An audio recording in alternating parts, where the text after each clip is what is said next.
Good morning, students. This is the first video of class 8 Geography, Chapter 2 Land, Soil, Water, Natural Vegetation and Wildlife Resources. In a small village in Tanzania, Africa, Mamba gets up very early in the morning to fetch water. Africa के जो Tanzania के एक small से village में Mamba जो है वह early morning उठ जाती है वाटर लाने के लिए, पानी भरने के लिए वह जल्दी उठती है. She has to walk a long way and returns after a few hours. वह लॉन्ग वे तक वॉक करती है और फ्यू आवर्स के बाद फिर घर आती है. She then helps her mother in the house and joins her brothers in taking care of their gods. वे अपनी मदर के हाउस होल्ड जो भी वर्क होते हैं उनमें हेल्प करती है और अपने ब्रदर्स की गॉड्स की टेकिंग केयर में ध्यान रखने में गॉड्स का ध्यान रखने में उनकी हेल्प करती है. All her family owns in a small is a piece of rocky land around their small hut. उनकी पूरी फैमिली के पास एक उनकी हट जो है एक छोटी सी हट है जिसके अराउंड एक रॉकी लैंड है. मम्बाज फादर कैन बेयरली ग्रो सम मेज and beans on it after toiling hard. Mamba के फादर वर्क हार्ड करने के बाद भी काफ़ी मेहनत करने के बाद ही कुछ मेज़ और बीन्स को ग्रो कर पाते हैं. This is not enough to feed their family. ये उनकी family for the whole year, यह उनकी फैमिली को होल ईयर फीड करने के लिए इनफ नहीं है. Peter lives in the heart of the sheep rearing reason in New Zealand where his family runs a wool processing factory. Peter जो है न्यूजीलैंड के शीप रियरिंग जो रीजन है वहाँ रहते हैं और उनकी फैमिली वूल प्रोसेसिंग एक जो फैक्ट्री है उसे रन करती है. Every day when he returns from school हर एवरी डे जब वह स्कूल से घर आते हैं Peter watches his uncle taking care of their sheep. वे अपने जो अंकल को शीप्स को ध्यान रखते हुए टेकिंग केयर करते हुए देखते हैं. Their sheep yard is situated on a wide grassy plain with hills in the far distance. Their sheep yard उनका जो शीप यार्ड है वह ग्रासी प्लेन पर सिचुएटेड है जो कि हिल से कुछ डिस्टेंस पर है. It is managed in a scientific way using the latest technology. इसे साइंटिफिक वे को यूज़ करके और लेटेस्ट टेक्नोलॉजी को यूज़ करके मैनेज किया गया है. Peter's family also grows vegetable through organic farming. Peter की फैमिली ऑर्गेनिक जो फार्मिंग से वेजिटेबल्स को ग्रो करती हैं.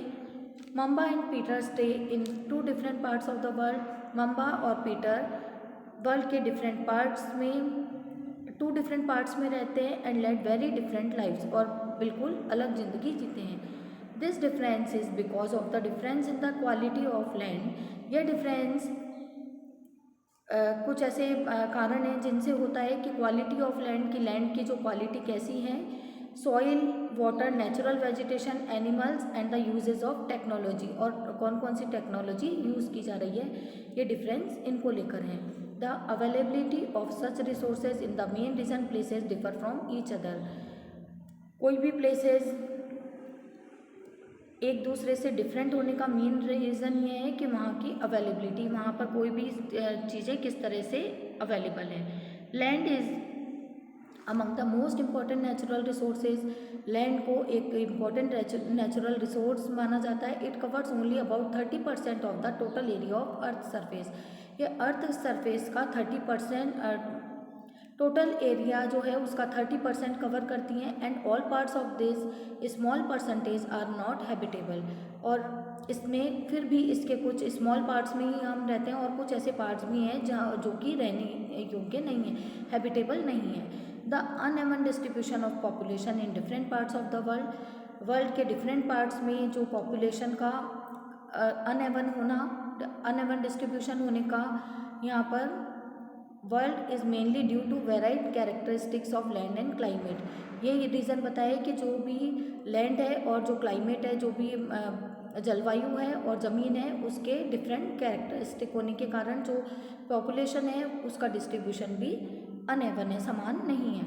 द रग्ड टोपोग्राफी, जो वहाँ की प्राकृतिक जो यहाँ पर विशेषताएं बताई गई है, रग्ड है, बिल्कुल ऊबड़ खाबड़ है, स्टीप स्लोप्स बने हुए हैं, खड़े ढलान वाले स्लोप्स बने हैं, माउंटेन जो एरिया है वहाँ पर, लो लेइंग एरियाज, सस्पिटेबल ऑफ वाटर, और वाटर किस तरह से अवेलेबल है, डेजर्ट एरियाज, रेगिस्तान वाले एरियाज, थिक फॉरेस्टेड घने जंगल areas are normally sparsely populated, यहाँ ये कुछ ऐसे एरिया हैं जहाँ पर जनसंख्या बहुत कम रहती है। Plains and river valley offer suitable land for agriculture, plains और रिवर जो वैली होती है, नदी से जो घाटियाँ बनी हैं वो एग्रीकल्चर के लिए सूटेबल होती है। Hence these are the densely populated areas in the world, इसीलिए वर्ल्ड में ये जो एरिया है रिवर वैलीज और प्लेन्स, यहाँ पर सबसे ज़्यादा जनसंख्या रहती है। Land is use for different purpose such as agriculture, forestry, mining, building houses, roads and setting up of industries. Land को डिफरेंट पर्पज से यूज़ किया जाता है, कई अलग ऐसे काम के लिए लैंड को यूज़ किया जाता है, जैसे कि एग्रीकल्चर खेती के लिए, फॉरेस्ट्री माइनिंग के लिए, खनिज निकालने के लिए, और बिल्डिंग हाउस और रोड्स को बनाने के लिए, और इंडस्ट्रीज़ को सेट करने के लिए लैंड का यूज़ किया जाता है। This is commonly termed as land use, इसे कॉमनली लैंड यूज़ कहा जाता है। Can you list out the different ways in which Mumba's and Peter's family use their land, क्या आप एक लिस्ट बना सकते हो उन डिफरेंट वेज की कि किस तरह से पीटर और मांबा की फैमिली लैंड को यूज़ करती थी। The use of land is determined by physical factors such as topography, soil, climate, minerals and availability of water. Use of land is determined by physical factors, हम कुछ ऐसे physical factor से land की को determine कर सकते हैं, जैसे कि उसकी टोपोग्राफी कैसी है, उसके वहाँ की प्राकृतिक विशेषताएं क्या है, सॉइल कैसी है, मिट्टी कैसी है, क्लाइमेट यानी जलवायु कैसा है, वहाँ कौन से खनिज मिनरल्स मिलते हैं, और अवेलेबिलिटी ऑफ वाटर, और वाटर कितना उस जगह पर अवेलेबल है। इससे वहाँ के लैंड की जो फिजिकल फैक्टर्स को डिटरमाइन किया जाता है। Human factors such as population and technology are also important, इसमें कुछ ह्यूमन फैक्टर्स भी इम्पॉर्टेंट हैं, जैसे कि पॉपुलेशन और टेक्नोलॉजी भी इस लैंड को किस तरह से इसको यूज़ किया जाता है इस पैटर्न के लिए इम्पॉर्टेंट माने जाते हैं। Land can also be classified on the basis of ownership, land को ओनरशिप और की जो ओनरशिप है उसे क्लासिफाइड किया जाता है प्राइवेट लैंड और कम्युनिटी लैंड की तरह, कि लैंड प्राइवेट है या किसी कम्युनिटी की है, किसी समुदाय की है, इस तरह से उसके ओनरशिप के बेसिस पर लैंड को क्लासिफाइड किया जाता है। Private land is owned by individual वेरियास, प्राइवेट लैंड किसी इंडिविजुअल, किसी कोई एक उसको ओन करता है, ओनर होता है।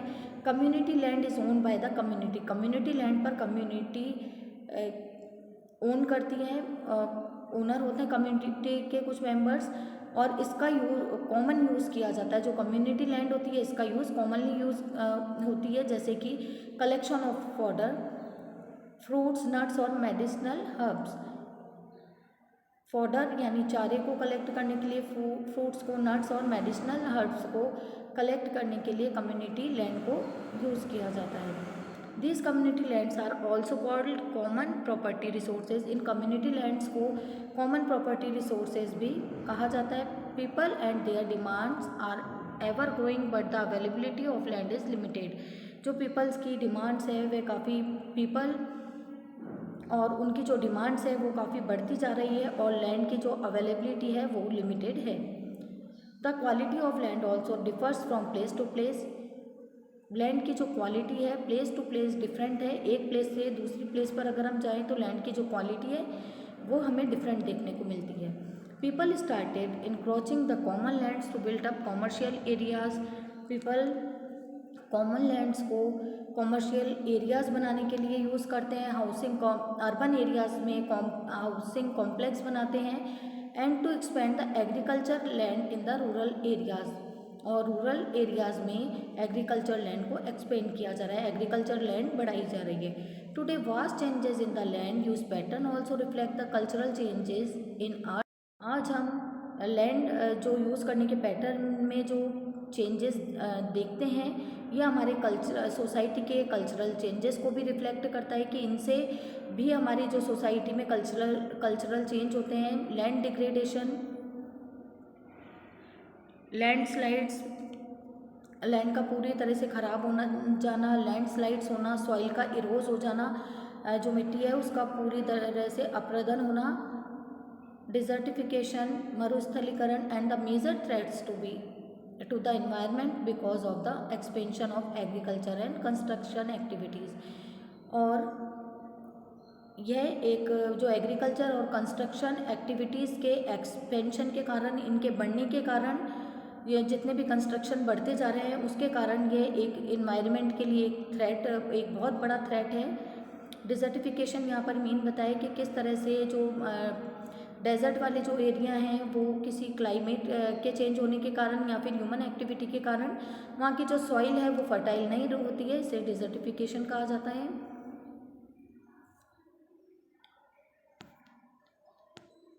कंजर्वेशन ऑफ लैंड रिसोर्सेज, इस टॉपिक को हम नेक्स्ट वीडियो में कंटिन्यू करेंगे।